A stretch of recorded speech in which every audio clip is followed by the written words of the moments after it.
नमस्कार, मैं हूं अर्चित और आप देख रही हैं 29 न्यूज। तो चलिए रुक करते हैं इस खास खबर की ओर। असम के मुख्यमंत्री हेमंत बिस्वा शर्मा ने आज राजनीति के एक महत्वपूर्ण प्रश्न पर स्पष्ट टिप्पणी की है। उनका कहना है कि किसी भी सरकार द्वारा चलाई जाने वाली योजनाएं जनता का अधिकार होती है, लेकिन ये मान लेना सही नहीं कि सिर्फ योजनाओं के आधार पर चुनाव में जीत प्राप्त की जा सकती है। उनके अनुसार जनता का अंतिम फैसला विचारधारा और नेतृत्व की दिशा देखकर तय होता है। एक कार्यक्रम में पूछे गए सवाल के दौरान उन्होंने कहा कि यदि योजनाएं ही जीत का कारण होती तो कई बार परिणाम पूरी तरह अलग आ सकते थे। उन्होंने उदाहरण के तौर पर बिहार चुनाव का उल्लेख किया और कहा कि वहां अनेक कल्याणकारी योजनाएं पहले से लागू थीं, लेकिन नतीजे उन योजनाओं के आधार पर तय नहीं हुए।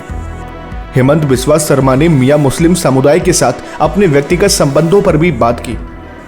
उन्होंने कहा कि उनकी निजी रिश्ते अच्छे रहे, लेकिन मतदान के समय वो वैचारिक दूरी को साफ महसूस करते हैं। उनका मानना है कि समाज का एक बड़ा हिस्सा अपने विचारों और अपने विश्वास के आधार पर मतदान करता है, न कि केवल आर्थिक सहायता या योजनाओं की वजह से।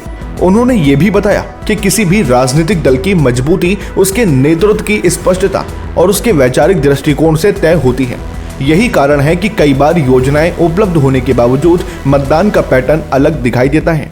अब राजनीतिक विश्लेषक शर्मा के इस बयान को देश की वर्तमान राजनीति के संदर्भ में देख रहे हैं, जहां ये सवाल लगातार उठता है कि जनता वास्तव में किस आधार पर अपना मत तय करती है, योजनाओं पर, नेतृत्व पर या विचारधारा पर। इस बयान ने एक नई चर्चा को जन्म दिया है।